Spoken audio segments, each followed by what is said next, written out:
Why'd you tell me not to fight? Because you are now distracted, therefore playing better. It's the only way. Yeah, well, I can't keep getting my ass kicked. Fine. Fight anyone for any reason. You just said don't fight me. Wait, it's just arbitrary with you. Of course not. But we will let the dice decide. Yes, it is arbitrary. Fight anyone for any reason.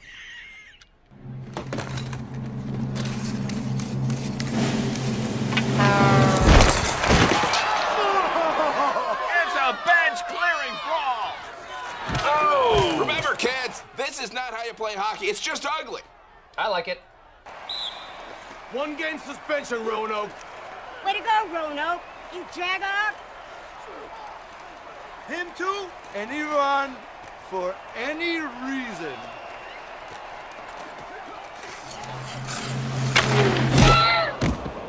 I love my job!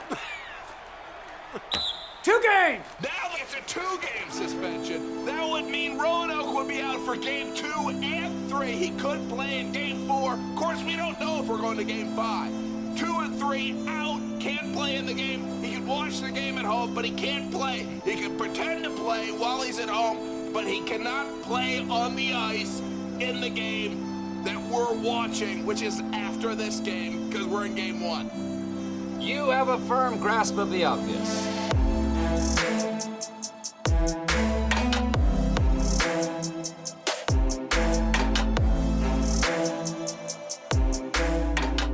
All right, everybody. Welcome back to another week of Muskies on Tap.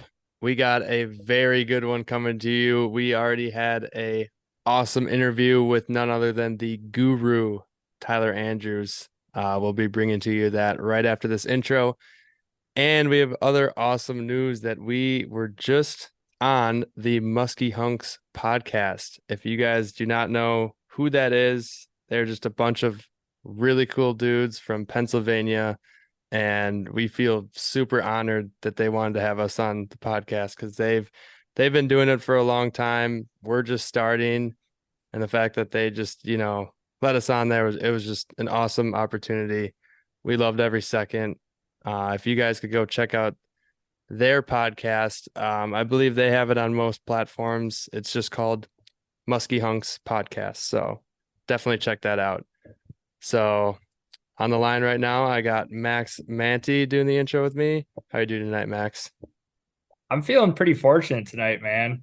Pretty cool night. Awesome interview with the guru. We got a whole knowledge bomb dropped on us about musky fishing and a little inside look at what he's up to these days and what just the wisdom that he brought to the podcast, I think was a good voice. I think you guys are really going to enjoy it. And then on the flip side, the Musky Hunk dudes, holy shit, are they cool. That was a blast. We got to chop it up with them for about 2 hours. I felt like we could have swapped musky stories with them all night. I think by the time I logged off, I was so pumped up, I could barely go to bed. It was just a blast. So excited to give that one a listen to. Would appreciate if you guys checked it out too.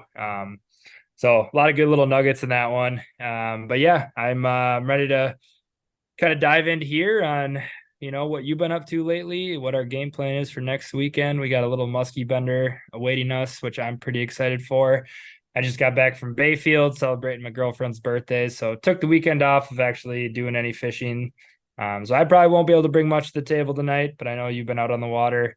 I know our good buddy Brian also is a little bit tuckered out from his travels, visiting his sister in New York City this weekend. Brian in the Big Apple, something that I never thought I'd see. So pretty funny getting some pictures from him, seeing him live the big city life. But should be a fun one. Really looking forward to getting back out on the water next weekend. But let's dive into it. What you been seeing out on the water lately, Gus? Yeah, so since that last podcast, it's a really short turnaround.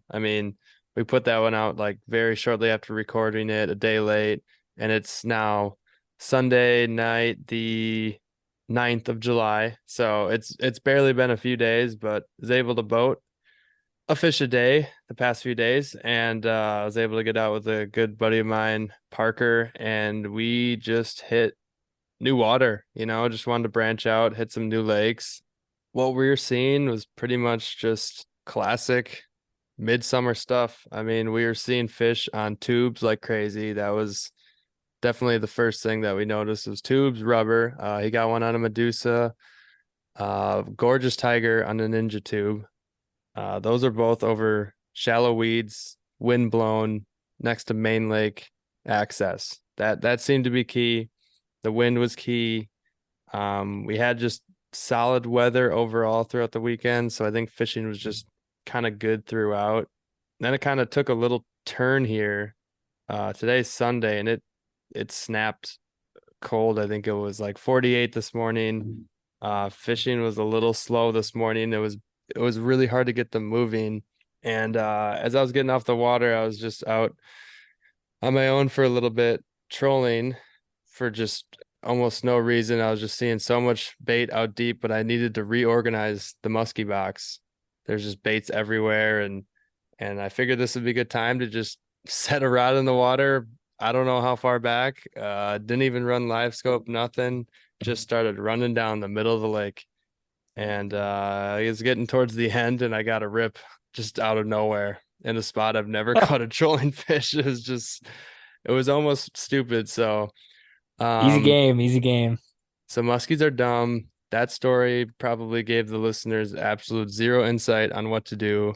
Sorry about that. Go back to the windblown main lake stuff and rip rubber if you want to catch fish, or burn staggers. That was another way. We moved a very large fish. Parker moved a very large fish on a stagger, and it just looked so hot. And I was very surprised that fish wasn't going to eat, and he ate. It was just following and following, and then it turned away. I don't know what happened or why it left, but we went after that one, I know, at night, and it waked up on a top water and just did the same thing. Just got so close to wanting to eat, went into a turn, and just was gone still. So something just didn't, yeah, something didn't seem right with that one. But let me take a look at the weather coming up here.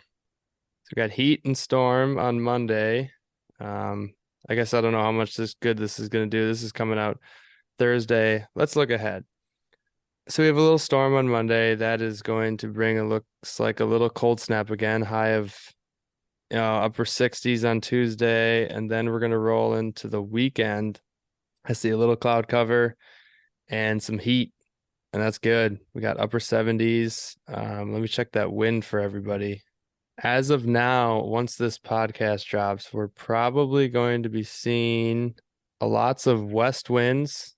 It looks like many days in a row of west winds. So for those going out in the weekend, I definitely suspect anything that is just exposed to that west-northwest wind, that's probably going to be some of your best bets on fishing. Definitely for hot fish. You can fish the leeward sides, no problem. Still going to find fish, but the places that I'm going to check are for sure going to be there.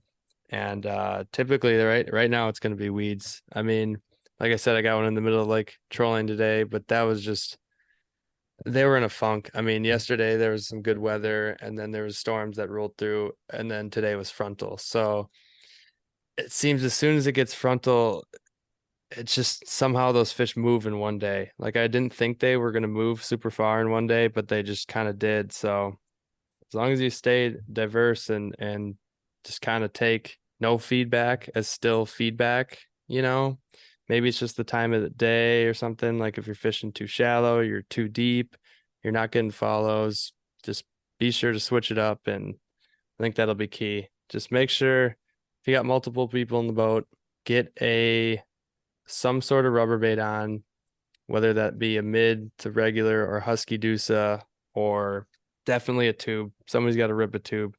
The way that we've been catching them on tubes is ripping quite aggressively with definitely some pauses in there, but the rips are quick. So a lot of reaction strikes. And I think that's when it's coinciding with all the hot bucktail fish. So just be sure to look at that. Look at moon. Moon windows have been quite key. Have not caught very many fish out of moon. It's been quite weird this year, but moon is just like, that's the way that you're for sure going to get bites. Definitely go back on fish during moon. So hopefully those few tips help people this weekend. But truly, this podcast is dedicated to the guru because that conversation we just had with him was awesome. So I hope everybody enjoys that, and let's dial up that conversation.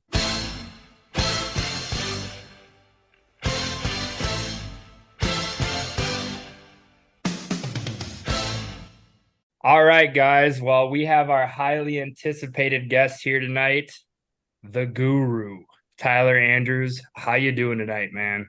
I'm doing good. Happy to be here, guys.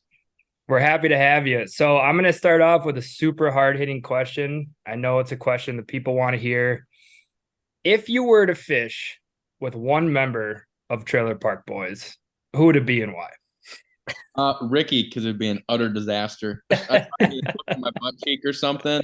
It'd be perfect. Maybe I get a shot too. There's always a gunfight with Ricky, and that's what I'm interested in. So you'd anticipate him bringing a gun on the boat? Oh yeah, dude. Oh yeah. Me too. Have a good time. What was like the motivation? Because we've seen your videos, and I know when I started watching some of your stuff on YouTube and I saw that you were also a TPB fan, I was like, all right, I was a fan of the guru, but now I'm a big fan because I know now we both watch TPB. Like I've probably seen, the seasons 3-4 times through at least. It's like one of those things where you just start rewatching. So what was the motivation there? You just wanted to throw a little TPB in the videos and spice them up? Well, I just I've never been big. I wanted to have my own YouTube channel, but I've filmed a lot of my own stuff over the years. And it's like I should just release it. But everyone's so serious, and yeah. I can't take it. I can't do it. So I'm just gonna be goofy and stupid. And I'm like, why don't I just put like Trailer Park Boys quotes all over my videos and just be weird and just catch like a big fish or something and just be like, Ricky this and Bubbles that. So the mayor of Noam Sayings, you count my Noam Sayings? I'm like, I'm guilty until my innocence is proved. Yeah, dude, that's the best episode right there. All right, so yeah, I get it. Like spicing up the YouTube videos is awesome. Are you going to continue doing those this summer, or what's the plan? Just like every time you're able to get out and go fish? Yeah. I've been on a little bit of sabbatical this beginning of the season, so I haven't fished a whole lot. Do tell. But yeah. Seeing a lady. Not gonna get too into detail. Sure. But it end it now, so I can go fishing more. Okay. Nice, but I'll start releasing videos. I released one called America Musky Dinks, a tale of a Wisconsin giant, and I'm just like, I caught this little fish with the most insane America T-shirt on ever. Saw that, and I'm just like, why don't I make this the dumb video and just call it a super giant every second that I possibly can? Me doing like karate with Crocs on or something. So I'm just like, this is perfect. Here we go. Yeah, it was pretty sick. Are you going to try to focus more on Wisconsin type fishing this summer if you're able to get up there, or are you going to get out here in the metro?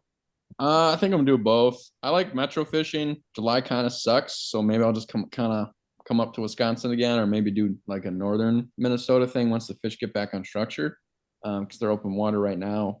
But I'll probably split my time 50-50. So it's hard to leave Wisconsin fish because they're near and dear to my heart. Sure, yeah. And so that's kind of one thing that we connected over. You have a place up in Three Lakes. How long have you been up there for?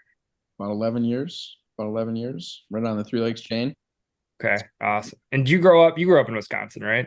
I grew up in we moved all over, but I mostly lived in Wisconsin pretty much most of my life in Green Bay. Okay. Fishing out there. The fishing out there is fun too. It's hard to leave those guys as well. Yeah. So we've heard and seen. We have not. Brian and Gus went out there one day, but they got booted off the lake pretty quickly due to some bad weather conditions. But it's kind of a dream of ours to get out there and try our hand at that because it seems like there's some pretty big fish to be had. End of August, first cool down. That's the best time to go as long as you don't have a north wind. That's why he's the guru, guys. If you got a north wind, just go home. I want to test your guru knowledge on the metro lakes. We were out there up in Independence, Minnesota once last year, 2 years ago. I know Gus and Max were out on more of a metro body 2 years ago, probably. But what's like the biggest difference with those lakes compared to northern Wisconsin? the metro lakes are like their own planet compared to northern Wisconsin, even other lakes in Minnesota, because they receive so much pressure. Like all of Minnesota really receives a ridiculous amount of pressure compared to Wisconsin. But metro lakes, you've got boats constantly. You've got a guy on like every spot. I mean, I could go out there on a Wednesday at noon and there'd be a musky guy in every spot. Like these people just don't work.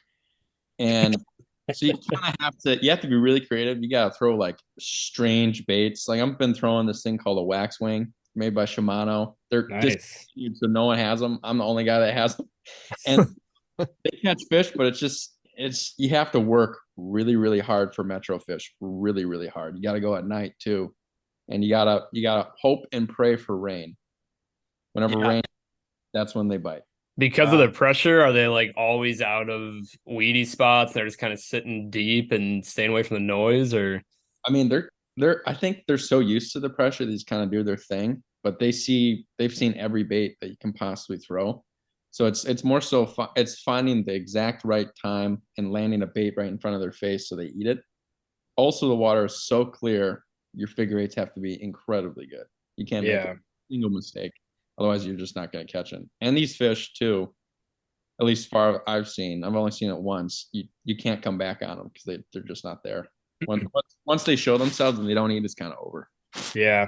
Have you been able to get up in more of the northern part of Minnesota since you moved here, or has it been mostly just metro stuff? Yeah, I've been up the Bemidji, Leech Lake area maybe a half a dozen times since I've been here. I actually just spent the weekend up there fishing, and I didn't catch any big fish, but my friends caught some big ones. Nice. Yeah, it's a team effort at all times. At least I like to say that. When Gus is putting a bunch of fish in the boat, I'm like, yeah, we caught a bunch of fish this weekend.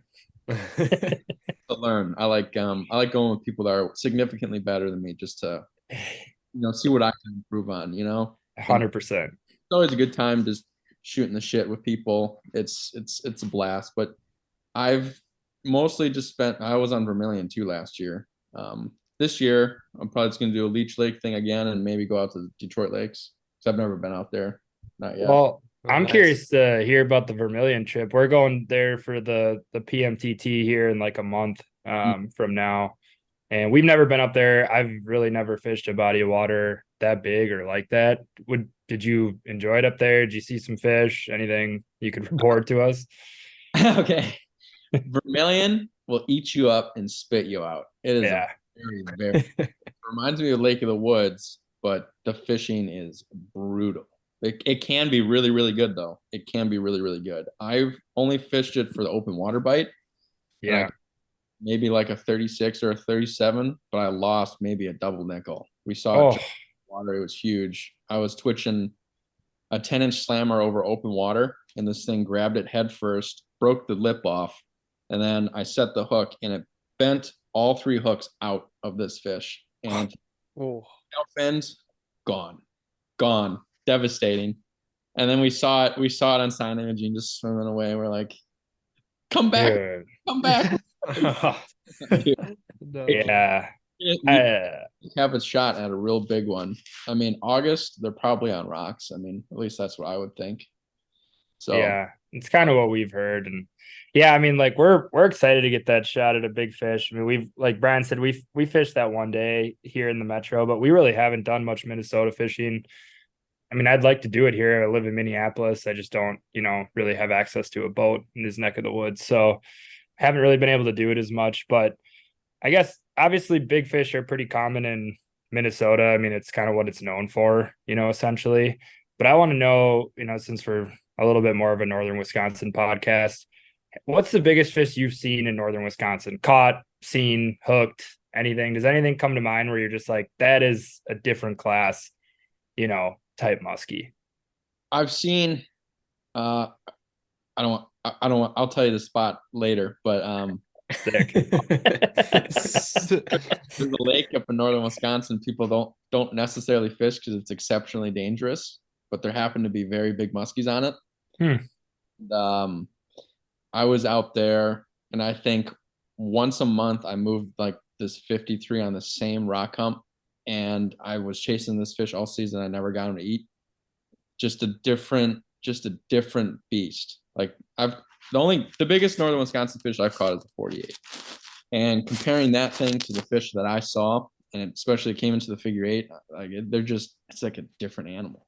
Totally different animal. They're huge. They're so big up there. Once they get that size, Oh yeah, They get wide, like shovel heads, like yeah.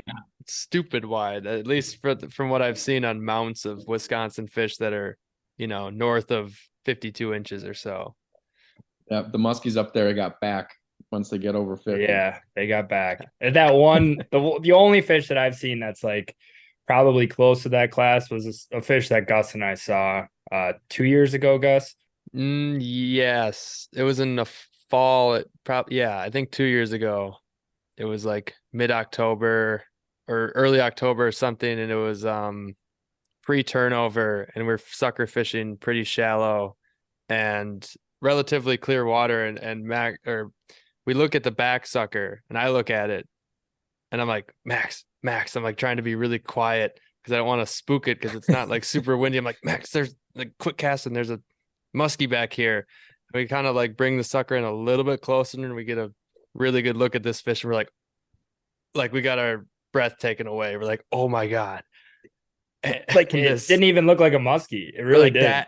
That swimming in this, relatively shallow of water around us, we probably casted near it, probably wanted nothing to do with our baits, followed the sucker for 20 minutes. I got waypoints tracked of that fish to this day. And it was like a couple 100 feet or longer. And we just kept going in circles. Like I bet if I went in a straight line, it could have been a couple 100 yards that thing was going to follow for. And yeah, the unfortunate part of that story is that this fish was actually potentially hooked and lost by yours truly later that day. About 6 I didn't know if you were hours gonna leave later, that out. On huge peak, rainstorm came in on peak moon. and it ate the sucker boat side. It looked like something out of Jurassic Park. when it ate Jaws, that dude. sucker. Yeah.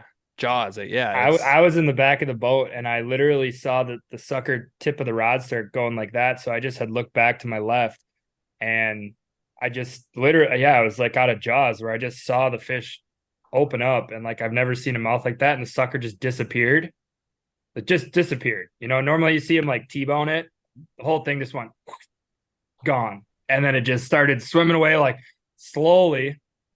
And we both looked at each other. We're like, oh my God. Yeah. And I was up and I gave it the yammiest yam I could, I thought at the time. And the backbone on that rod was not enough to even remotely keep a hook on it. I don't know if I fought it for much more than 5 to 6 seconds, but yeah, that was devastating.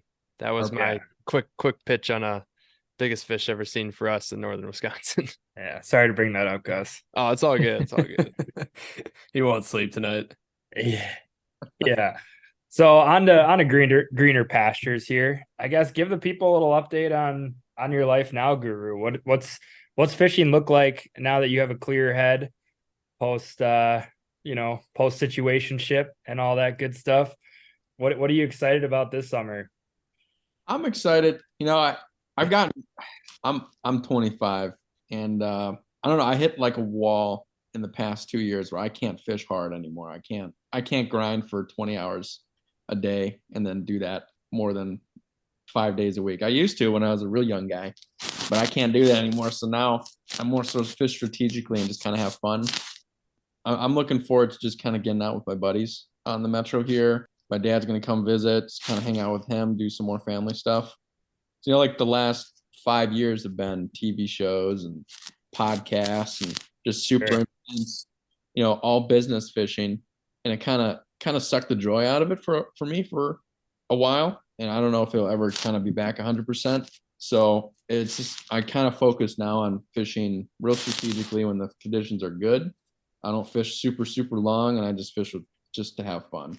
And I'll throw up a GoPro just, to make a dumb YouTube video or something. Throwing a Ricky quote. There you go. I know you shared with us, when we were just chopping it up for a bit before we hit the record button that, you might think about getting up to the Northwoods of Wisconsin. Obviously, it's a place near and dear to all of our hearts. Sounds like it is for you as well. Do you think if you did move up there, like maybe some of that spark would I guess, just reignite being up in the North Woods all the time? And I think it would. I think it's probably a little different being in the city because it's just so industrial. yeah, I mean, I used to live up there. I lived up there in the summers for 6 years. It's so wild and it's so good for your soul. I think it would definitely bring it back. I'd probably hunt a little bit more than yeah, fish. I like to hunt too. cool. I'm kind of been cooling it on that the last couple of years, so I'm gonna kind of take that up again. Well, I think like one of the things that makes that area so cool. So we just did a sit down with the Musky hunks, and we were talking about kind of differences of like Pennsylvania and Wisconsin, and their minds were like blown when we started talking about just like the differences of all the Wisconsin bodies of water, like in the Northwoods, right? You have, I don't know, you might know exactly the number, but it's just like almost too much musky waters up there. But what makes it so cool is you could like spend a whole summer fishing, lake after lake after lake of different types of stuff, just exploring, your ass off, trying to figure out a different bite or a lake that maybe nobody's talked about. How many different bodies of water do you think you've been on up there? And is that something that would maybe get you a little bit more excited? Because like I'd be curious. I mean, Gus in the last 2 years has fished so many different bodies of water. But I know you've been up there, like you said, for 6 summers. Like that's a good amount of time. And with who you obviously fished with, Booker and stuff. So I've the last 2 summers I spent up there, I didn't really film as much for Joe, so I just sent him as exploration years. I was kind of trying to find a Wisconsin 50. Sure. I didn't get one, but I found some great places where you could catch one. And that those 2 years were actually really, really fun. You just go out, you're trying to figure something out, and I just kind of go, I don't really care if I catch one. I just want to see what's out here. And that definitely brought back the spark. It's different in the metro because you've got like 10 lakes to fish from. Right. Crazy, crazy pressure. So it's not as enjoyable as like a northern Wisconsin thing. Yeah, like they were mind blown about just like the variety of structure in a single lake in northern Wisconsin. And not only like just that, where you can literally, like we've talked about, you can take a 5-minute drive and go from fishing a 50-acre stained pothole to a, 2,000-acre clear body of water or whatever. It's just the variety is almost like overstimulating. It's just like too much sometimes. We can jump down the rabbit hole of like the DNR list of A, B, and C class water, and I just how many lakes I would fish in a day. I mean, when I was at my peak of exploring, I'd probably fish 3 to 5 bodies of water a day. Just kind of, I would break it down quick. I go, what's the best structure? What's the best weed line look like? And then I'm just going to pick 5 spots, hit them good, hit them at a good time. And then if I don't see anything, move on to the next one and just kind of keep rotating, see what's out there. And you catch some nice fish that way and you find some cool lakes. And I mean, I'll have to look on how my Navionics app to see what all the lakes I fished because I don't quite remember them all. I got a question for everybody who's listening that is confused where the name Guru came from. Who crowned you the Guru? When did that start? Oh man, it's so embarrassing. I gave it to myself, which is the worst. Dude, my favorite movie of all time is The Love Guru with Mike Myers. Yeah. And you can probably tell from my YouTube videos and previous podcasts, I'm a fan of like the dumbest humor on planet Earth. Same. This is the dumbest humor on planet Earth. It's ridiculous. It is so ridiculous. And that's why I love it. And then I'm like 13, 14, I make an Instagram page. I'm like, what's a great name? I'm like, the Musky Guru. Why don't we do that? And then people started calling me that, and I'm like, I don't really like it because it's super lame, but it's stuck, and I can't get rid of it. Now I have Musky Guru stickers people send me on my boat, and like I have a Thorn Brothers rod that says Musky Guru. I'm just like, all right. Oh my god. Sick. Just gotta embrace it. Super sick. Gus, you'll have to get some favorite quotes of his for the intro since we'll do a little movie quote heading into the beat. Yeah. Yeah. For the intro, we always do a movie quote to the beat drop of our. So we need something good. Maybe from the Love Guru. Definitely from the Love Guru. Yeah, probably definitely. So think of your favorite one there. But I'll go ahead, Gus. You can go ahead. I just wanted to quickly bring it back to fishing different bodies of water because I have some questions on that because actually just this past weekend I was able to get to 2 brand new bodies of water. I fished with a buddy and one of them was brand new to both of us. The other one was only brand new to me. But the one that was brand new to both of us, we got to fish for 4 hours. I think about 4 hours. And we had a lot of stuff mapped out, a lot of good weeds. This lake was like very plentiful with weeds. And we fished it pretty damn hard. And my buddy got one, a small fish, but we didn't see any more. Are there times where you go to a body of water for a short period of time, like a brand new lake, and you just don't see anything? And you think to yourself, like, I should go back, or I just shouldn't at all? Like I lakes that spark with you, you know? I'll look on. I always go off the DNR list, and if it's like A or B, if it's a C class lake, I probably won't, because those fish are pretty small and chances of a big one are much more slim. I will usually keep it in the rotation for about 2 weeks, but I won't fish it like every day. I'll maybe fish it twice a week for maybe 3 to 4 hours. And then if it doesn't produce much going on in various conditions, then I'm just gonna cross it off the list.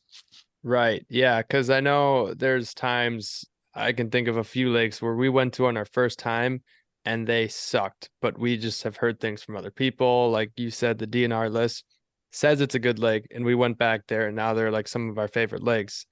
And then vice versa, there's lakes that we did really well on the first day and got our ass whooped like 3, 4, 5 consecutive times afterwards.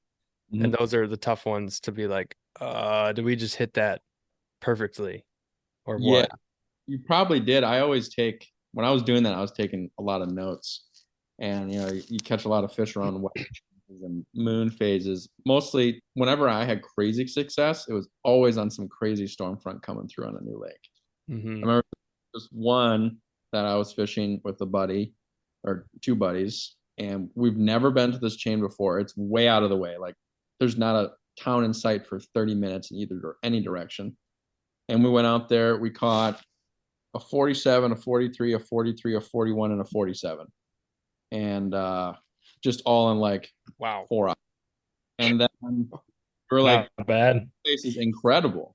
And then I go back a couple weeks later, I stick a 48, multiple 45s. This lake puts out big fish, but it's not, I thought it was like this fire lake, or like it was just awesome all the time, because there's no pressure, there's big fish. But I can tell you, I went out there for 2 weeks last year and got my ass handed to me royally. I didn't catch anything, didn't even see anything. I mean, it's just kind of, it depends on the time of year. It depends on the time of day. Depends on what the fish are feeling. I mean, sometimes they just shut right down and they're not going to do anything. So that's why I like to keep a lake in rotation for a while, regardless of the success. Because if I know that there are muskies in there and there's some decent sized ones, I want to kind of really suss it out and give it enough time to show me if it's good or not. Sure. So going off of Gus's question, if you're gonna fish a new body of water for the first time and it's really big, like a flowage, chippewa flowage, I don't know if you fish that, but something of that size, how are you, like, what's your game plan going into it? Are you like speed fishing, spot hopping, or are you like fishing shallow, deep, trying to get your read that way, maybe just in a small part of the lake? Or how do you tackle a big system?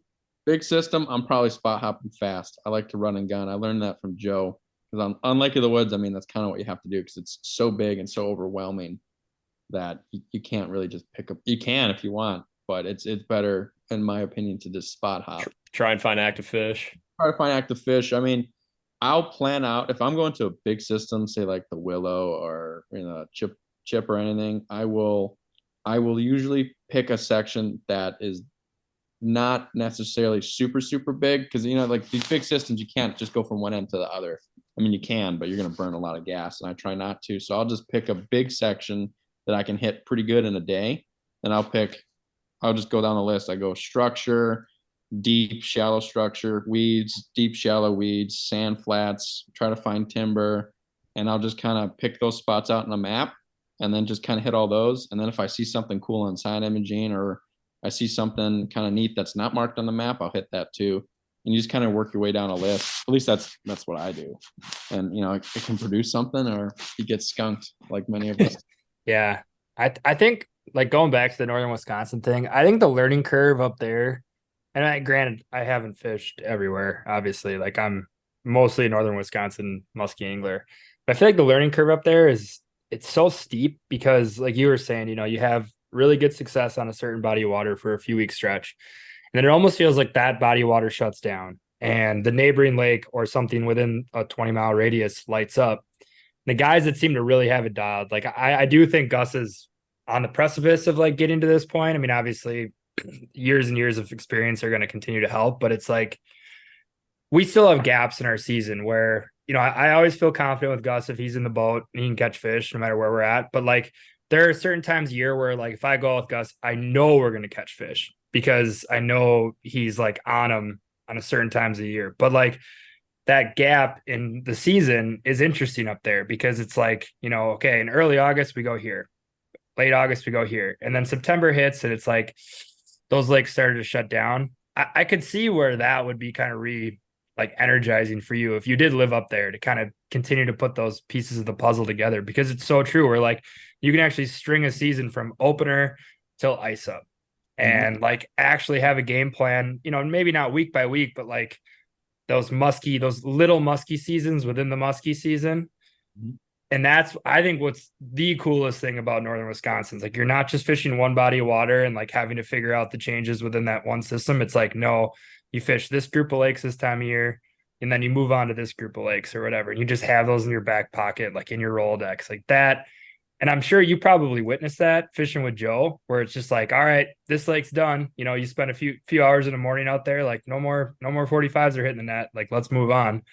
And like, can you touch on that? It was like, was that a thing? Does that exist? I guess is my question. Yes. I mean, some of the lakes I've fished, I mean, I can fish them all year, but there are definitely times where you're just like, I'm not going to fish it in July because I never catch anything in July here. Or I'm fishing in August because every time I come here in August, I just kick some serious ass. And I know with Joe, every June, we always start on a certain section of lakes in northern Vilas. And it's just because they're always fire, northern Vilas County. And they're always just really, really good. And then the rest of the year, they kind of suck. So then we just fish them. And we fish maybe, a little south, maybe a little west, a little east. And then we just kind of keep rotating because it's just there's years of it only comes with years of experience. So you can't necessarily go, oh, it's not good in July. You got to be out there and get your butt whooped to realize it sucks in July. Well, that's like the part of musky fishing that probably turns people off, or that honestly, frankly, just sucks. It's the experimental part. It doesn't suck. It's fun. The struggle is fun. Obviously, we're kind of sick in the head like that. Like if you go out to a lake and it sucks, like, okay, I learned something today. This sucks at this time of year, probably, But like I remember last year, we had this bite very dialed on a particular body or water or two for a little bit. And then, we had our uncle coming out for a few days and like he had very limited musky experience. And we're like, oh, we're about to put you on some fish. And it was like snap of the fingers, that area of the lake where every single big fish, it felt like, was swimming around in for a few weeks. They just vacated, gone, and it's like at that point we struggled to find that next hot bite. So it's good to know that it exists. And that's kind of the fun thing that keeps pushing you to keep trying new shit and fish so much up there because there's just so much to offer. Oh, it's so fun. Exploring is the best part of it. It's the best. So much, man. Especially if you find a cool place that's like really, really remote. It's got it's got cool structure. Me, every time I get a sentimental every time I find one that's like Canadian Shield-esque. Whereas it's like you feel like you're up on Lake of the Woods again. Just means more in a weird way. More, but you only got to drive an hour. So 11's way better. It's like, yeah, man, this is great. Yeah, I think it's just one of those things that people that haven't been up there, it's hard to like, we're obviously doing our best to try to put it into words, but it's like hard to explain almost because like I just feel like it's so different than people are used to, where it's like, yeah, you could just, this lake sucks. You can just go 5 minutes down the road and do something different. And I tell Gus, like, I'm always down to explore new bodies of water because you just never know. And like, we do go off that Wisconsin, DNR list. Like, it sounds like you use that too. And it's almost fun when like you try to outsmart the system. Like, okay, I really haven't heard about this lake, but the stocking looks really good from like 10 years ago. They say it's, an A2 lake or whatever. Like, let's go out and fish it. And I think the lake that Gus brought up is one of those particular things where stocking is very similar to another lake we've had success at Big Fish, but we've never fished this other lake. So it's like, I think we got to keep pounding the pavement there because, sooner or later it'll flip on. And I think we have to. I think that low 30s was only the beginning. I mean, we didn't move a single other fish, but it had those vibes of holding big fish. Those lakes that have a lot of weeds, it had actually decent structure, but a lot of weeds. That tells me those big girls are just hiding somewhere in there in those vast areas. So I'm prepared to go back there. I don't know when. It's going to be hard to tell, but definitely will. And there is one note that I have on the Wisconsin DNR list. It's not always very accurate if a lake has big fish. I mean, there's a B-class lake that just receives no pressure. It's got A1 class fish in it, but high density. And it's just, they just list it as a B because I just don't think they ever get out there. Right. The record. So, I mean, it can be off by quite a number of years. So, I mean, there's know how they measure? Not really. I think they just do net reports, and it's not like they have a ton of money where they can hit every lake every single year. It's maybe one lake a decade or something like that. Yeah. And it's an important thing that I've kind of noticed is that, oh, this is a B-class lake. I mean, it's probably going to suck, but they haven't checked it in a decade, and now it's full.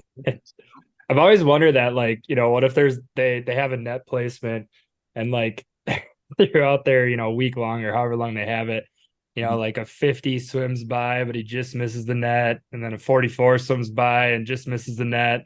And then they're like, this lake's a B lake. Yep. But those a few really big fish just barely miss their netting or whatever. They're out there, but no one really knows because they just, it's a big, fish swim, and sometimes they don't swim where you want them to. Yeah, that's the thing. I was like, man, when my first year, I used to kind of ignore B lakes, and then I just was like, screw it, I'm gonna go try one. And I'm like, whoa, there's some big fish. Yeah. For example, Brian, your nice one from last week, that's a B lake. So if I remember correctly, I could relook it up, but that's a B lake. And I know, not to mention we saw a million fish there. So be my ass. Yeah, be my ass is for sure. Yeah. Side image 10 in open water in one spot. They're all napping though, unfortunately. Yeah, they were. It was stupid. Hanging depth raters off their face. Won't even eat. Stupid. They're following 10-inch jigs and be like, nah. They're so annoying sometimes. Muskies are bastards. They are bastards. Speaking of depth rater, though, can you give a rundown on kind of how you met Joe Bucher and where that all started? Yeah. I was in high school as a senior in high school, and I remember hearing on the radio that Joe Bucher is going to be at Mills Fleet Farm Expo at Lambeau Field, and I just looked at my mom. She was in the car with me. I'm like, can I go to that? And it was during a school day, and she's like, I'll just take you out. Screw school. Let's go meet Joe Bucher. And I sit in his seminar, and I get a picture with him. And then I kind of just see him standing at his booth, and not a soul is talking to him. So I just go talk to him. We talk for 2 hours.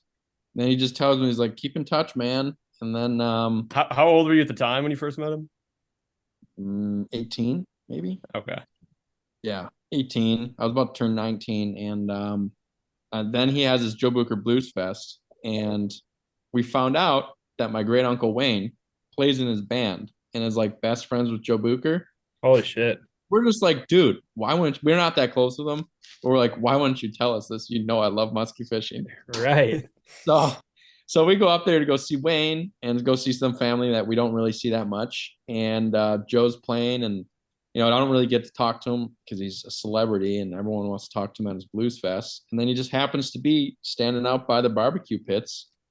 And I'm walking away. I'm like, he's too busy, whatever. My dad's like, go talk to him right now. And I go talk to him. We talk a little bit, and he's like, do you want to interview for a cameraman job? I said, sure. I interviewed at Eagle Roasters, and the rest is history. Good coffee there. Dude. Good coffee. Great coffee there. So good. So I want to expand on that because first of all, that's freaking sick. That's really cool. What a way to like break into the musky world, just fishing with I mean, arguably one of the more well-known, if not the most well-known guys in the industry.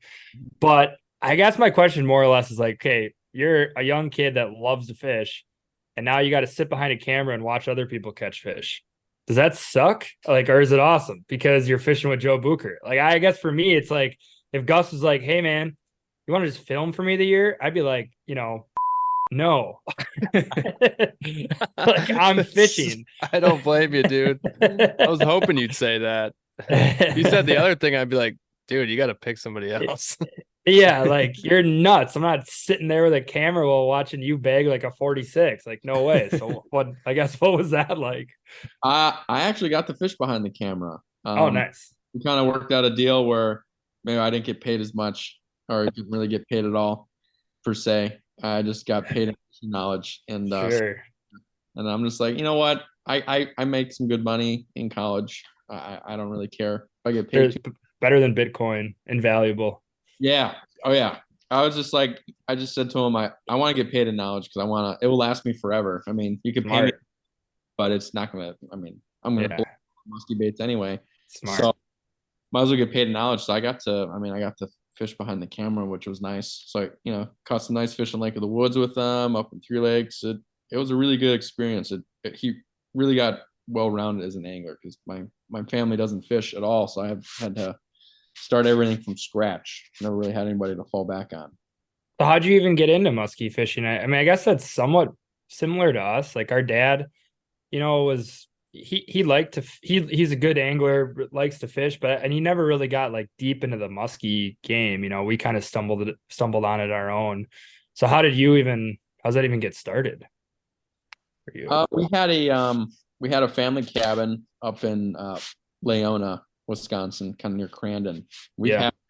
My family's been up there, our relatives have been up there like 150 years. And so we kind of had this, and we were always going up there, and I would kind of fish for pike or whatever. And then before we got our cabin in Three Lakes, my dad's like, do you want to go on a musky trip? And it was with an infamous guide, Ranger Rick. I love him very much. He got started on musky fishing. He takes us out. We don't catch anything. It was an experience for sure. And we go back to his shop, and I'm just like, I want to do this forever, dude. And he's like, that's cool. I'm like, what bait do I buy? Maybe I'm 14 at this time, real skinny, real young, just peach fuzz on my face. And he's just like, here's some baits. I buy a whopper plopper, blaze orange whopper plopper. And the next day I'm just putting it off my dock, and I smoke 24-inch tiger right off the dock.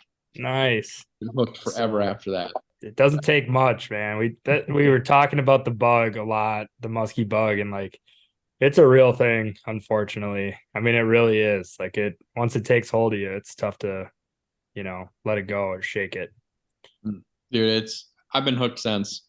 It's hard to not think about muskies. I remember being real young, like from 15 to 21, pretty much my brain was muskies 24/7. Just always muskies. I couldn't think about anything else. Yeah, I mean, I feel you. Like, and now that you and I are in similar situations, like we're working full-time jobs in the cities. Like, are you like me, where you got some downtime, maybe between the 8 to 5, and you're sitting on Google Maps, going, "Oh man, this would be pretty cool to." Text Gus, hey, what have you ever heard about this lake? This looks pretty nice. Think about it every once in a while. I'll be like, oh man, I'll be looking at the weather. For the metro, I'll be looking at the weather. I'm like, is there rain coming? It's sunny, whatever days. I'm just gonna chill and hang out with my dog or something. I'm more so. I mean, if I was in northern Wisconsin, I'd be looking up lakes. I'd be looking up like, what's this one? What's the stocking report? Yeah. Around here, I'm just like, I'm praying for rain. Looking. Yeah. If there's no rain, I'm not fishing. Yeah. Dude, I'm right there with you. Because I drive up most weekends in the summer. Like, I would say from the month of really end of May until Thanksgiving, I'm pretty much 50-50 time between Minneapolis and I don't see my friends. I got to balance stuff with a girl. Like it's like what's on my mind. It just is what it is. I guess it's the path I've chosen. It grabs you. It's a good addiction. I say it's really good. healthier one for sure. And, some people might disagree with that. It's not healthy for the wallet, No, but no. I've blown so much money on stupid stuff for musky fishing. oh yeah. I like text Gus. It'll be like 2 a.m. I'll be like, Gus, I just bought 6 baits. He's like, what? What? You know what's really tough is out here in the cities is that they've got the Minnesota Muskie Expo. I'm like, oh man, I can just like drive 20 minutes and be there. There's no Milwaukee or Chicago where you got to drive a couple hours and get a hotel or something. Right. Here it's right out the door, so it's very dangerous. My bank account drops significantly at every Minnesota. You could buy a plane ticket to Cabo, or you could get a few chaos tackle baits. You could get, those custom musky innovation, Thorn Bros rod, or you could do an all-inclusive in Aruba. But yeah, we're gonna go with the few Navens in different colors because we need the lemon head and we need the walleye pattern and that you might only end up casting 100 times and then you never see it again. What if they, my brain's always like, well, I know they like the Naven, but what if they don't want to eat the walleye one Saturday? Want some a little shinier. Yeah. So it's like you get 2 colors and then you're just like, well, one's if they want a third. I really have to round it. I've got like a natural color, I've got a funky color. Now I should get something in between. Right. And then you get into size. You're like, I should get downsized baits and upsized baits, and then you just $2,000 in the hole. Dude, my favorite bait right now that I just got, it's an all pink tube. Ooh. And it is suspect looking. I mean, it's yeah.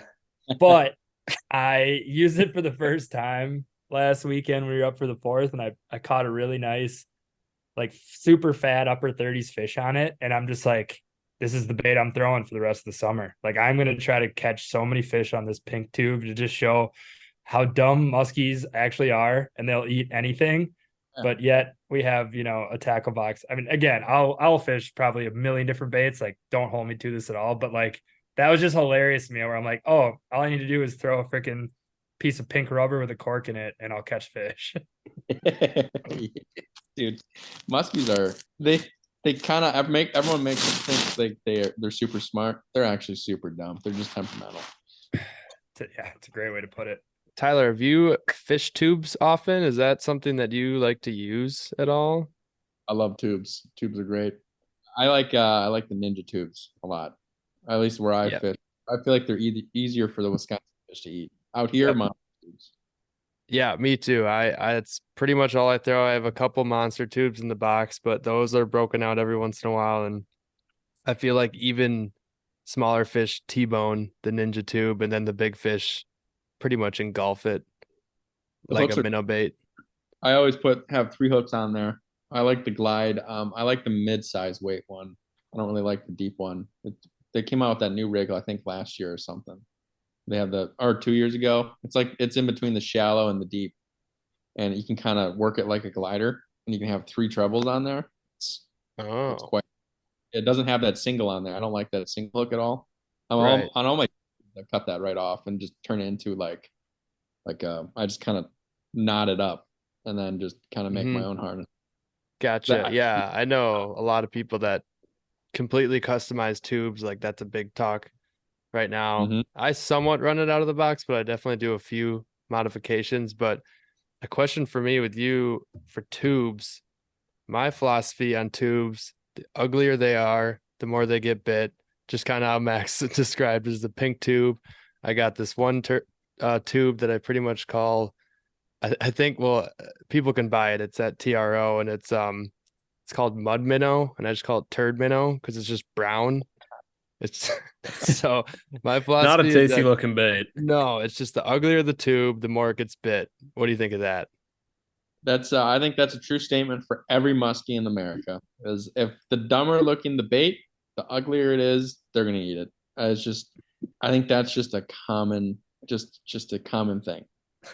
I mean, you have Minnetonka, you have some guy throwing a little dumb bass bait that's like hot pink or something, smoke a 56, and you're just like, these old bucktails all day that look, and now you eat this little bass tube or bass jig. Like, come on, man. Yeah, small baits, man. Yeah. They're deadly. I'm almost like, man, maybe in July I think I'll just bass fish and just hopefully catch like a mid-50s or something. Yeah. I've still never seen Leech Lake strain fish before. They are incredibly beautiful. Wisconsin fish still have my heart. The green machines are just beautiful to me. Mm-hmm. Features, especially when they're the small ones too. I don't know, Yeah. the small ones have like these crisp spots before they get all fat and sassy. They're very beautiful. Yeah. Well, we did the Madison PMTT a few weeks back, which have Leech Lakers in it. And so I was kind of crossed my fingers through pre-fishing through the tournament. Obviously, we were going to stick one, but I think the two fish we ended up catching were both Gus. Neither of those were Leech Lakers, I don't think. No leechers. And I think we raised a leecher or two. One of those follows or something looked pretty blonde, I feel like. Yeah. Maybe. Well, Guru, I got to tell you this real quick, and I want to hear your thoughts on it. Obviously, I follow Gus, it worked out, but for us like weekenders now, so when we were down in Madison pre-fishing, we were pre-fishing pretty hard, but right when I started, I turned to Gus and I was like, okay, what happens if like a big fish comes screaming in on one of my baits? Whoa, you didn't say big fish. You just said fish. I'm gonna fish. clarify that. Sorry, because big fish, I wouldn't have cared if you caught. But sorry. And I go like, what should I do? He's like, bait out of the water. And so like we pre-fished, and the first time it happened, it was luckily not on me because like I don't know if I would have been able to do this, but Gus like literally took a bait out of a muskie's mouth. Like the muskie ate the bait and he just sat there, didn't do anything, and the muskie just went poof, spit the bait. Gus took it out of the water. And there was another tournament boat probably like 75 yards from us. You would not have been able to tell. There was a 40.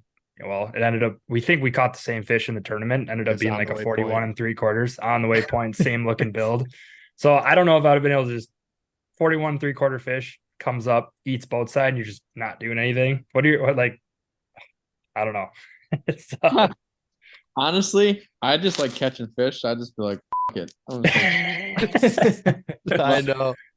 But if it's over 45, I don't care about the tournament. I want to catch it. Like if it's 40s, I'm like, nah.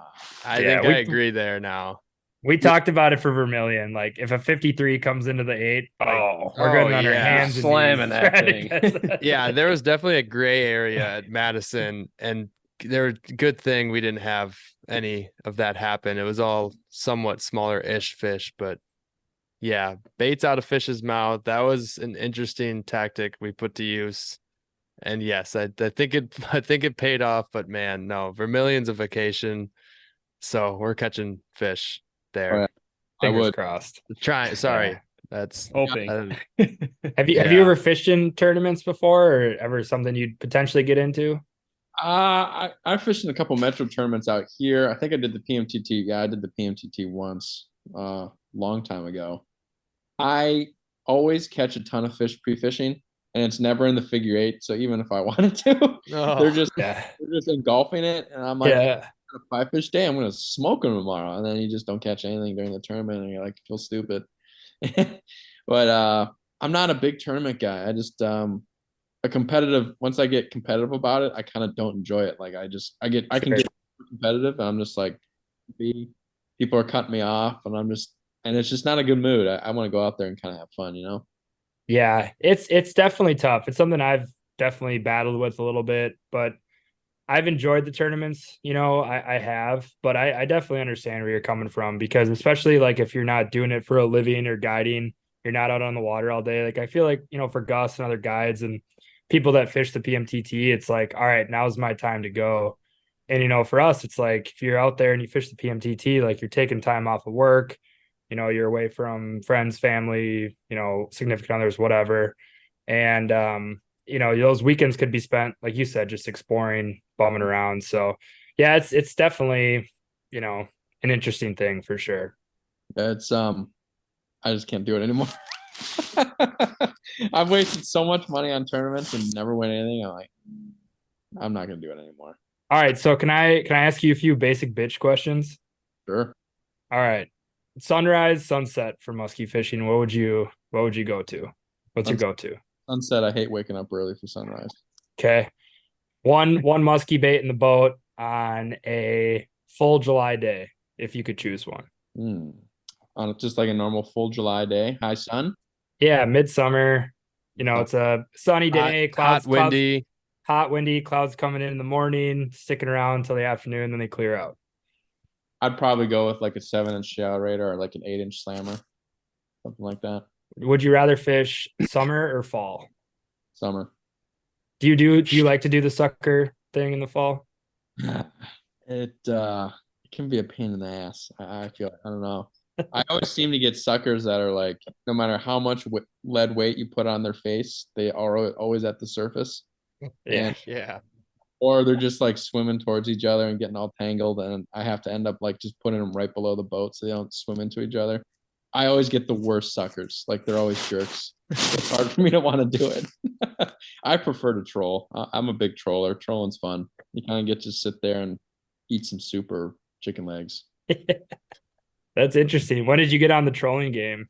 I learned I always tried it, but I was never successful. I learned from Joe maybe 4 years ago, and then I put it into action on the lake that I grew up on, started having some success, got confidence in it, and now I troll quite heavily. It's a good way. Honestly, if people don't troll, you should, because it's a good way to break up like an 18-hour day if you're gonna go that long. Sure. And I like to cast when it's good Mm-hmm. and troll when it's not that great. I feel like you can cover water faster. If I'm on a lake and the fishing's great, caught a couple fish in the morning, kind of died down, I'll put out a bait and just troll that weed edge real quick until there's another moon phase or a weather change, and then I'll go casting again. Is there anything specifically that you do trolling? Not particularly. I just I'll just take a depth rate or something, put 32 feet of line out and troll like 3.5, just kind of rip it past their face, and whatever bites, man, bites. Funny. Yeah, I was just gonna ask like a couple like questions on speed and stuff. If you like vary up a lot that much through your troll, like do you like to gun the motor a little bit and turn and all that stuff? What I like doing is I'll probably set one speed and maybe I'll change like every 30 minutes or something like that. I'll go like maybe 3.3, for example, and say there's a straight shoreline. I'll do zigzags on that shoreline. Mm-hmm. And depending if I catch a fish on either which way I zagged, it'll tell me how fast or slow I should be going. Because if the bait's behind you and you're on your left side, you're turning in, it slows down. And if you catch a fish there, they want it slower. If you turn the other way, it speeds up, and you catch it there, they want a faster bait. So that's kind of what I do. So then I don't really have to kind of guess. I just kind of set a speed, zigzag. If I catch something, then I just figure out if I need to go faster or not, Okay, so not to pivot too hard here, but you mentioned your dog earlier. When did you get him, her? What's it been like as a new father? A new father, yeah. I got her. She's a little purebred black lab. Her name's Carbon. I got her back in March after I went on a little Aruba trip. I got her for hunting ducks, and she's 6 months. She's doing really, really good retrieving. Sit, stay, heel, come. She's jumping off the dock. I got her jumping off like 5-foot platforms out into the lake already. Just super natural hunting dog. Awesome. It's wild. Have you had her on the boat yet? I have. I had her out opening day here, and it was an utter disaster. She paid all over my boat because she didn't know what to do. Like, she didn't know how to tell me she had to go, and then she was nervous. I remember she like ran up on my Crocs and just peed in my Crocs. I'm like, dude. She did that when I had like a fish in the figure eight. I'm like, come on, I can't even focus. I just care about this fish. My dog just peed in my shoes. She's a good dog though. She is she's a wild hunter. The other day, dude, she found this mouse, like this baby mouse, walking across my driveway, and I'm like, I don't know what's gonna happen here. My dog ran up and just straight ate it. Swallowed it? Yeah. Oh, Jesus. Beep, beep, beep, beep, beep. And you hear a crunch and silence. She just guts it. I'm like, oh, Hell yeah. Did get sick from it? No, she was fine. She just kills and eats everything. It's so. That's awesome. Natural born killer right there. That's awesome. Oh, I'm proud dog dad. Proud. You gotta be after that. Holy crap. Well, you guys are gonna have some fun together in the future. I'm pumped. Yeah, I'm trying to work in more hunting because I like having a little bit of variety. I mean, I love bow hunting. I got some nice bucks on the wall here, and I want to try to get more into duck hunting because I did that last year for the first time, and it was a blast. Yeah, I'm a huge fan of duck hunting, and I have not done it in 4 years. I used to do it all the time in middle school and high school, but man, that was awesome. I Oh. liked it more than deer hunting, which I don't do that much either anymore, but duck hunting's awesome. Mm. You'll have to get back into it for sure. Oh, I think it's good for musky guys to have a little bit of variety. Sure. You fish really intensely. Maybe it's just me. I don't know. I feel like if I just focus solely on muskies, and maybe in the last couple of years, I don't have much variety. I kind of can get burnt down on it and just not want to do anything then. Yeah. Then that's the tough thing. You get into September, you go, do I go duck hunting, bow hunting, or do I go musky fishing? Right. Right. I feel That's like what it it's a gets, problem. because the days are shorter too. Yes. Yeah. I And have a general rule. As soon as it hits, October, I'm kind of done musky fishing. I'll just start hunting. That's more my thing. I know in this fall I really want to do a cast and blast. Mm. Like soak suckers in the afternoon, fire at ducks in the morning, or vice versa. Dude, that'd be cool to be like, hey, I just caught like this 35 incher and then you just shot a bunch of ducks or something. Yeah. That'd be awesome. All right, back to the musky fishing. You said you did a little bit of musky fishing up in Canada. Is that an area that you'd be interested in getting back up to? I mean, we just had a buddy up there, did a guide trip with Doug Wagner, and they caught some really nice fish up there. 250-inch class fish. It's kind of been like a kind of like that. What you'd call like a land that we've just never musky fished up there. We've always really wanted to get up there, and obviously you have.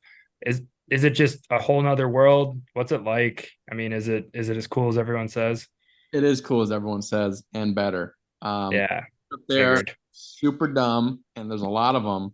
And the biggest thing I'll say, if you're going up there, you've never been on a body of water that's a million acres like Lake of the Woods, is that it's going to be overwhelming, immensely overwhelming, because there's so many spots. I mean, you just go 100 yards, you're going to find 100 spots. I mean, it is super wild, and there are big fish absolutely everywhere, and you just kind of have to kind of reel it all in. At least for me, I always had to reel it all in and just fish the main stuff that looks good. Don't get distracted on stuff that could be good. And is that why you like that run and gun approach so much? Yep. I can just I cover water fast, fan cast it, move on. I mean, because honestly, with Lake of the Woods fish, if there's a hot fish there, they're going to show themselves or they're going to eat. Sorry, with Lake of the Woods or any Canadian Shield, I know running gun, you probably refer that as like a bucktail fishing. And you said you like Bucktail fishing, you can do it with crankbaits too. I mean, you can do it with. Yeah, that's what I was just gonna ask. I run and gun with every bait. I mean, I just will work it. I mean, maybe I'll not make as many casts with the slow bait. I'll just make strategic casts with like a suic or like a tube or something real slow, or a glider real slow. Instead of like a bucktail, I'll make 20 casts. Maybe with a glider, I'll make 10 and then just move on. I'll just hit it real good. But run and gun, at least for me, that has always been the best mode to cover water on Lake of the Woods, because there's just so much. You just don't know where they're gonna be. Were you ever like part of any of the experimental projects with Joe, like when he was making his new baits? Was he like trying to still come up with stuff when you were fishing with him, or is that time like everything was kind of just set in stone and he fished what he fished? Or was it like, did you ever get any insight to like how he decided to come up with what he ended up creating? Yeah, I got a lot of the backgrounds. I don't think I can share everything, but I learned how to like make all the baits and learned the backgrounds of everything. And there were some stuff that they were working on, but never really came to fruition. But it was kind of neat to see like how the bucktails were tied, how the spinnerbaits were tied, how the stuff was put together, how the crankbaits were made. I don't know. You never, as a musky angler, you don't really get to see stuff like that, like the manufacturing process, Right. the musky baits. It was pretty neat.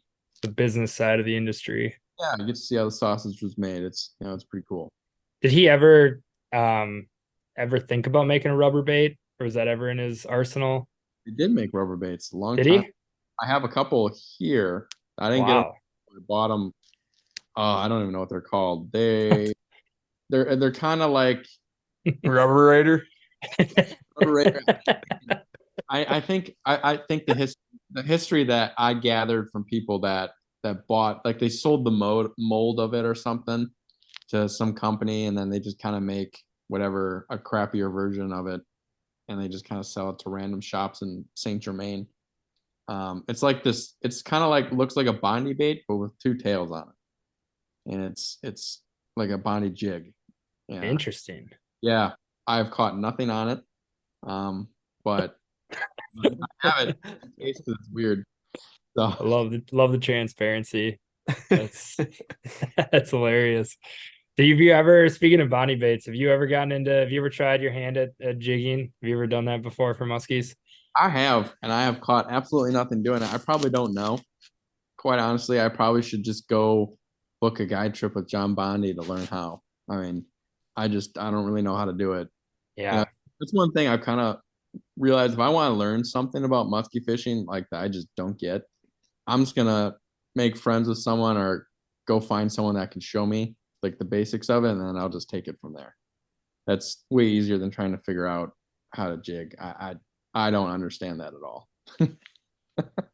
Yeah. I don't know. It's tough. Gus has gotten into it and he's had some success with it, but it's a really interesting way to musky fish because you feel, obviously the guys that are good at it are very engaged when they're doing it. But like, I think the few times I've done it, it's really easy to get completely disengaged because it's just like you're doing the same repetitive thing over and over, and there's no follows. There's, it's just tough. It's like a whole another world. That's why I can't do it. I'm like, I'll do it 10 minutes, really, I'm done. I can't do it. It's kind of like trolling boring, but you have to stand there and jig. You can't like eat a sandwich or like look on Instagram. Right. Yeah. Yeah, no, I know. And I've actually warmed up to trolling. The one thing I still can't do is hand troll. I see Chaz Martin doing the hand trolling a lot. But Brian and I tried that during the PMCC the other weekend when we were fishing a tournament, and it was a disaster. Get rod holders. There's so much. Oh man. I know we were limited. I mean, Gus's boat's all decked out with everything. I mean, he can troll however many he needs, but it's like when we took out the little 16-foot Ranger, it didn't have rod holders. We tried hand trolling, and like I was like, Brian, I'm pretty hungry. He's like, oh, there's a bag of Gradettos right there. We were trying to open up the Gradettos and eat them, passing them back and forth, and like we were stuffing the rod like between our legs, and I'm like, the only thing I can think of is like the one bite we're gonna get during this tournament. This rod's gonna go freaking 10 feet off the boat in the air because it's gonna come flying out underneath my leg. Mm-hmm. Trolling, I don't know, it's just not my thing. It's just if I have to do it, I will, but I try not to. I always just kind of crisscross applesauce and just stick the rod right in there and like kind of just put it under my knee and then just leave it, and I can be lazy and text and stuff. Sure. All right. So this could be the last question. Maybe not. Maybe we'll keep riffing off this. But so say you're up in the North Woods of Wisconsin and you had a full day to yourself, either with a buddy or just yourself. What's a full day look like for you? What's an ideal day? How many lakes are you hitting? What are you doing? How far are you going? What are you going to have fun with during that day? Ideal day, I'm hoping for like kind of like overcast. I'm hoping for light rain, kind of variable all day. So it's not constant rain, but it comes in waves. Yep. I'm hoping there's a moon rise and a sunset at like this within an hour of each other. Okay. I'm hoping with those conditions, I'm hoping with a specific lake I'm thinking of, I'm hoping there's a north wind, and I am out there 18 hours a day fishing this one spot over and over again because I know a big one's going to eat with those. I just know, I'm like, man, if there's a north wind and those conditions, I'm going to get something big. Yeah. That is the perfect day. And then I go to this bar on the lake and get a fat burger at the end of the day to celebrate. Let's go. That's a hell of a day right there. That's awesome.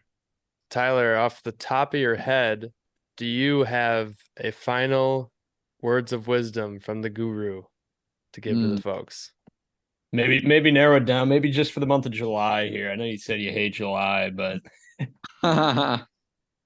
Well, maybe just from Guru's words of wisdom on the month of July. The Guru says, "Fish at night."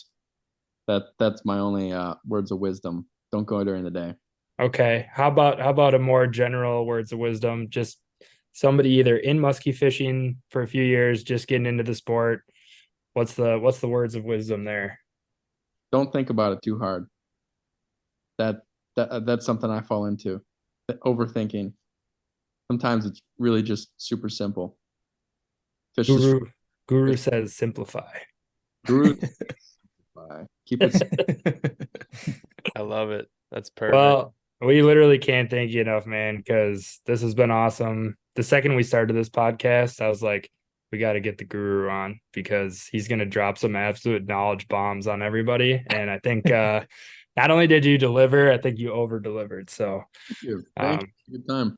Yeah, we're excited to drop this, and I'm sure people will really be digging it when they're giving it a listen. So thanks again. We really appreciate your time, and best of luck the rest of your season. Now that we're both in Minneapolis, it'd be great to link up. Yeah. Like I said, if you can put me on a Leech Lake fish, I'd be a happy man. We'll work on it. I appreciate it. Thank you. Yeah, thank you so much for coming on. Brian, you gonna say thank you, or are you good? yeah, I thought Gus was gonna keep going, but I appreciate it, Guru. Thank you. I love doing podcasts, especially shining a light on guys that are getting started, and I think the industry really needs more people doing podcasts because I think it's a big form of media now. I want our sport to kind of live on forever, so this really helps.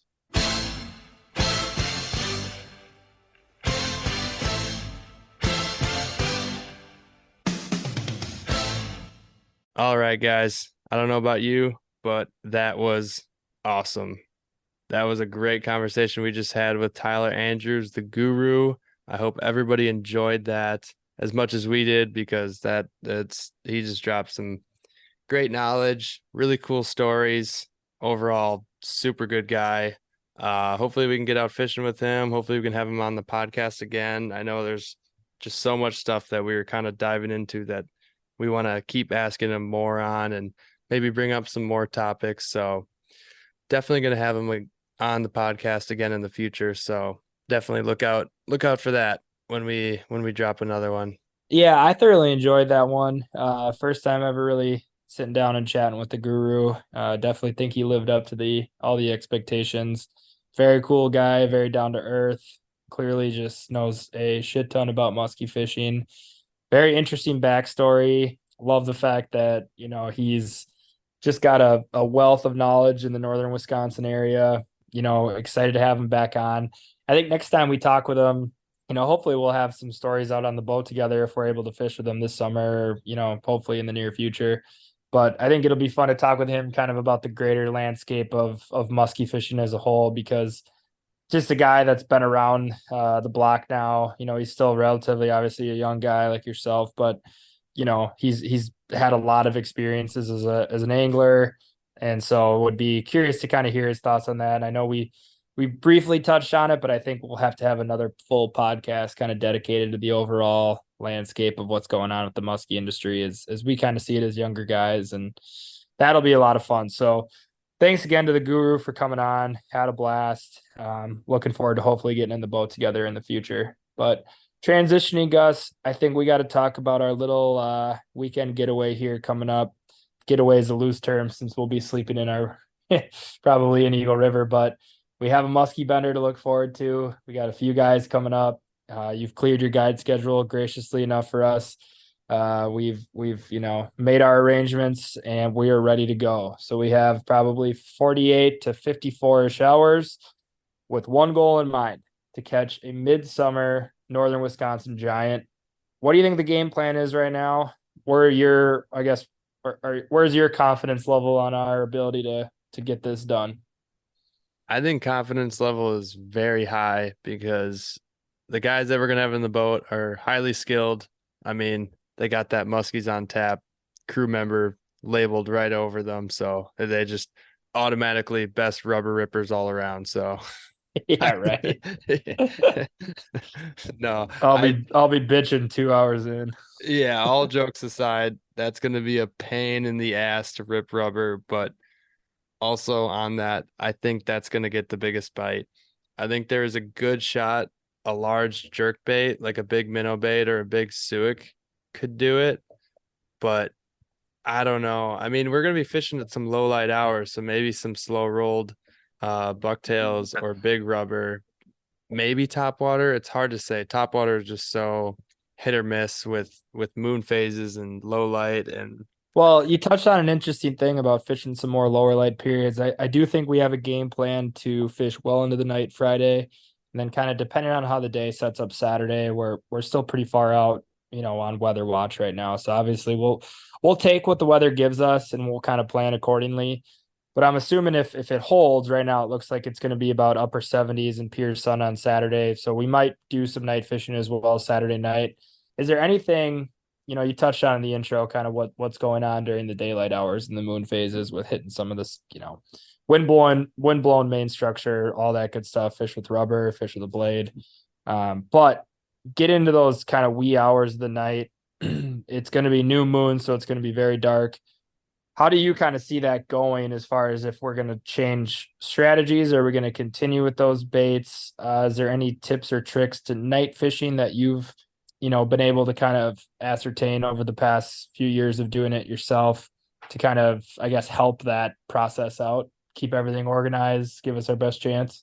yeah, I am no night fishing expert. Anything that comes out of my mouth where it sounds like I know exactly what I'm doing, I 100% learn just from other people and other podcasts, because there's definitely some like little nuggets that I've found in old podcasts on how to fish effectively. I mean, the bait category, I feel like it's just going to be the same as daytime, but maybe larger and slower. I mean, I still feel like you can get some fish on small baits and maybe moving at a decent clip, but I mean, those fish got to find it. Like Max said, it's going to be new moon leading up to it. And I just think we're going to stick to all the baits that work during the day and maybe just work it a little bit slower. And another thing that I've learned and kind of found out as well is, I mean, fish will move shallow at low light periods, but I mean, for the most part, they're going to just almost stick in the same spots as they were during the day. I mean, I know fish move, they got fins.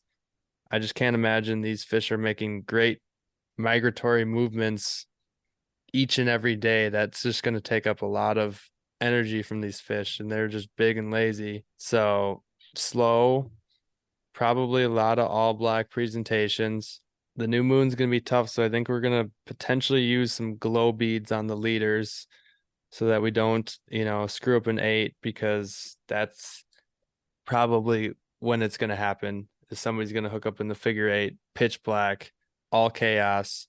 I think we're going to for sure have to just take that extra 5 minutes before sunset and be like, okay, what's sitting out on the boat that we do not need anymore? Got to get those hooks out of the way. And one thing that we just cannot forget is headlamps. That's big.